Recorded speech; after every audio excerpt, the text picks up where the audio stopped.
Are you brand new to credit? Maybe you recently turned 18 and have just started your credit journey. Or maybe you're starting your credit journey later in life. Either way, a credit card is a great way to start building credit.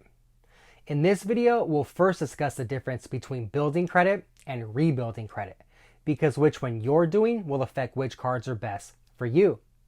Then we'll discuss some of the best credit cards for beginners who are building credit.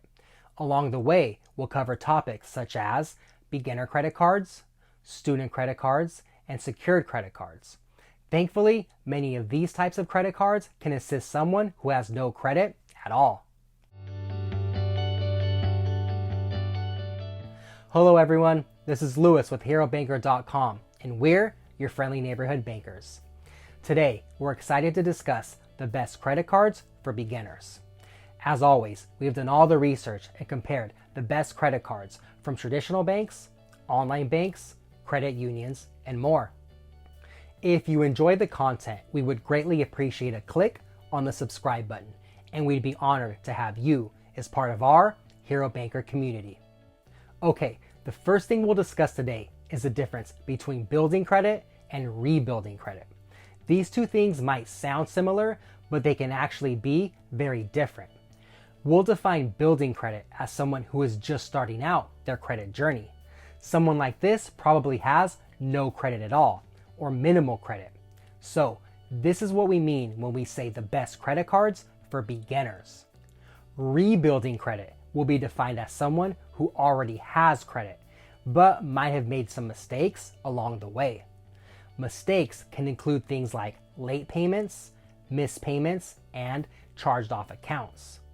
Someone who is rebuilding credit probably has a lower credit score with several negative reportings.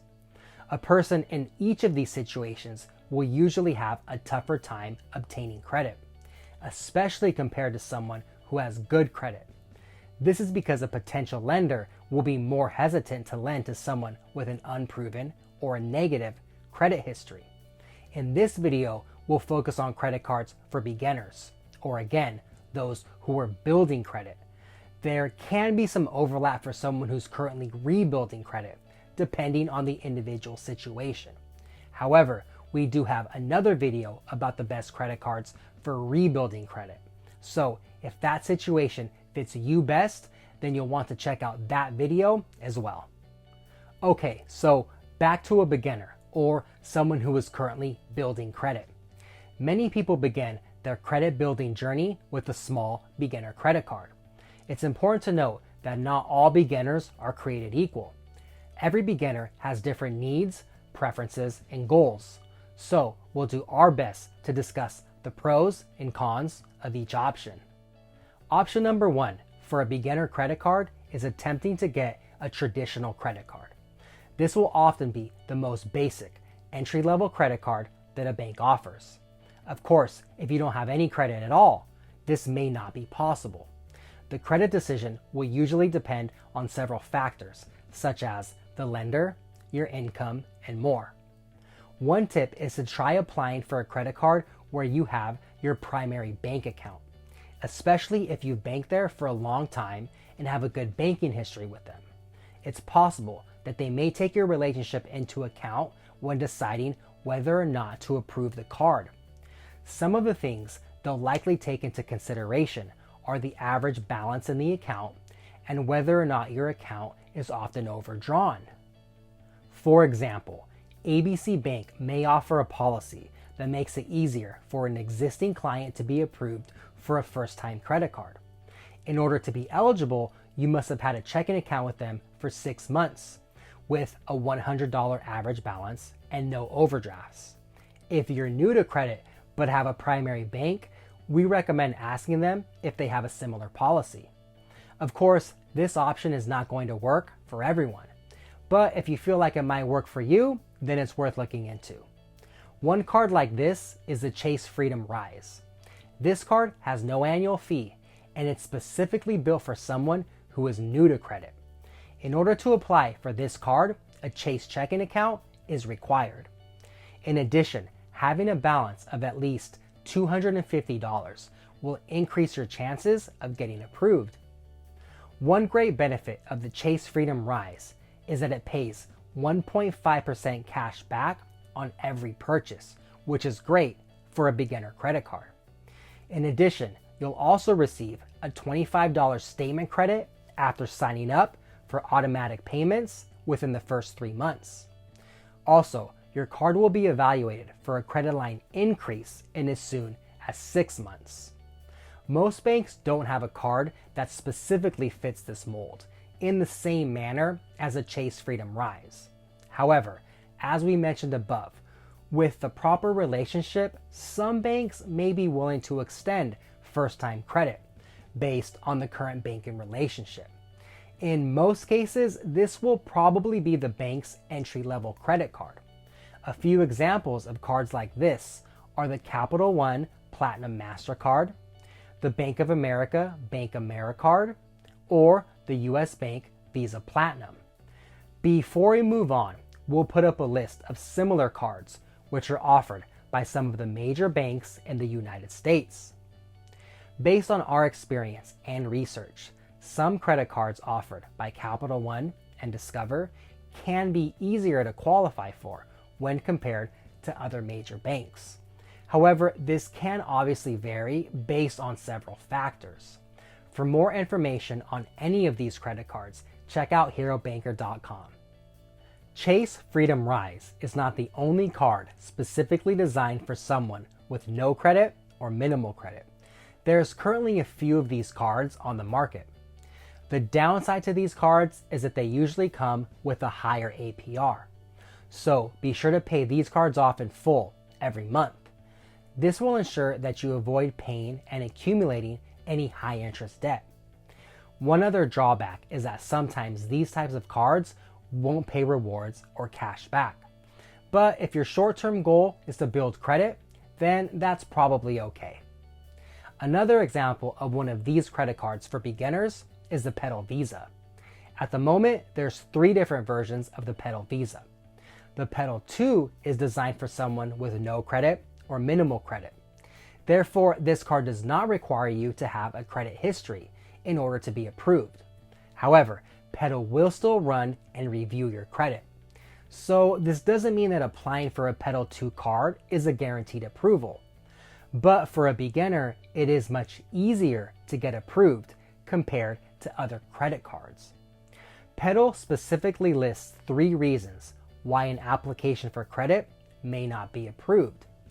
These reasons include: number 1, verification of identity. So issues with verifying your identity. Number 2, the ratio of debt in relation to your income. So basically, if you have a lot of debt and not enough income to support that debt, you may be denied. Number 3, upon consideration of other accounts you may have. This probably means that after checking your credit, Petal will take all your current and past credit history into account prior to making their credit decision. Some applicants will also be given the opportunity to link their bank accounts if they so choose. This will allow Petal to receive some of your bank data. Petal will then use that bank data when making the credit decision. The ability to review your banking history is part of the reason why Petal is willing to extend credit to someone without a credit history. Therefore, linking your bank account can boost the odds of receiving an approval or a higher credit line. Of course, some people might not like linking their bank account, which is totally understandable.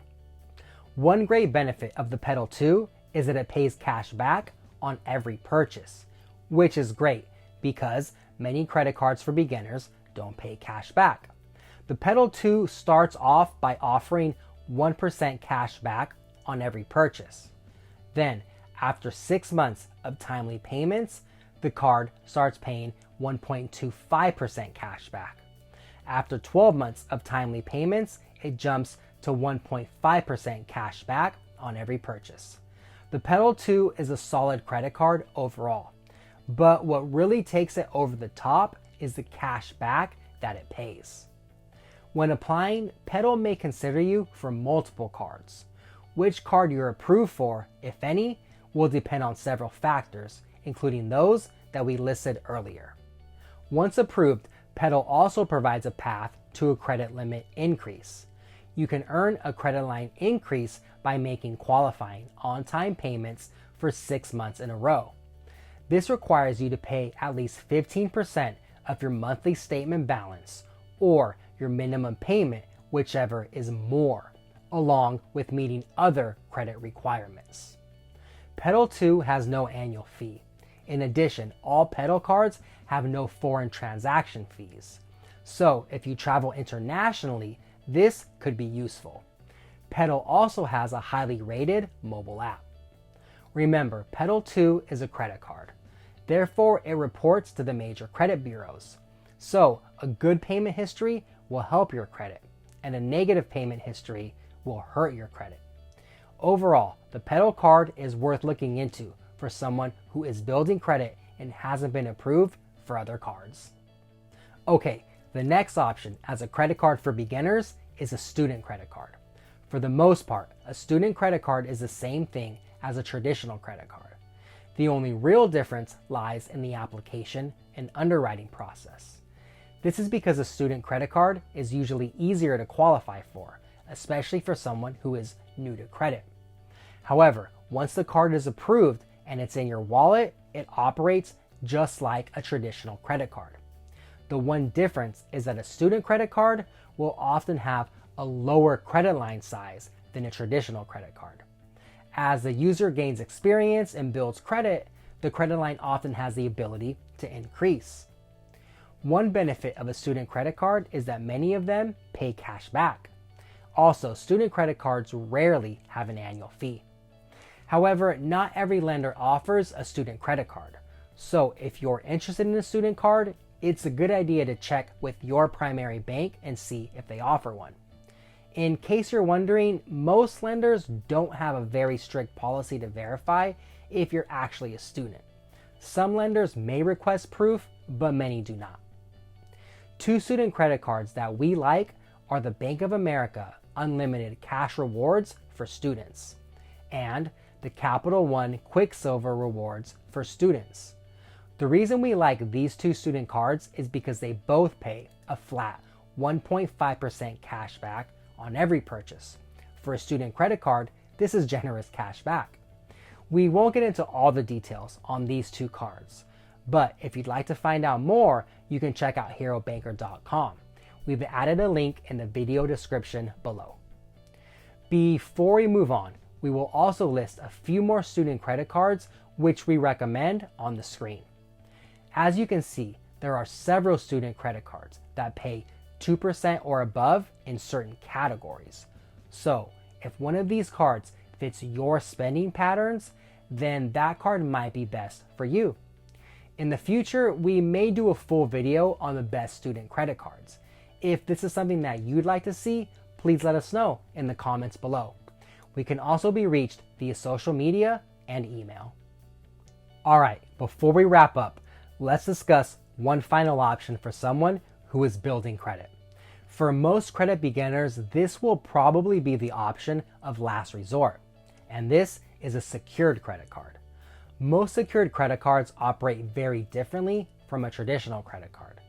This is because a secured credit card requires a security deposit as collateral. In the interest of time, we won't get into too much detail on how this works. But in our next video, Best Credit Cards for Rebuilding Credit, we do go into detail on how a secured credit card works. And we also discuss several of the best secured credit cards currently on the market. If you're interested in a secured credit card, one option we recommend is the Chime Credit Builder Secured Credit Card. The thing we like about this secured card is that it actually doesn't require a security deposit as collateral, which is a game changer for how secured credit cards work. The Chime Secured Card allows you to fund your secured card at any time with as much or as little money as you'd like. Once again, in the interest of time, we won't get into the details and specifics of this card. But if you'd like to hear more, be sure to watch our video about the best credit cards for rebuilding credit. Okay, so that wraps up the conversation about the best credit cards for beginners. We hope the information was helpful and easy to understand. We would also love to hear your feedback. Have you ever used any of these cards to build credit? If so, how did it go? Have you ever used a student credit card or the Petal Visa? If so, how was your experience? Or did we leave out your favorite credit card? Please let us know in the comments below. We welcome and encourage the feedback. We can also be reached on our social media pages and at info@herobanker.com. Thank you for taking time out of your day so that we can help you become your own financial hero. We hope to see you again soon. If you'd like to see more content like this, we would greatly appreciate a like and subscribe. Also, be sure to follow Hero Banker on social media for updates on banking, finance, the economy, and more. Thank you.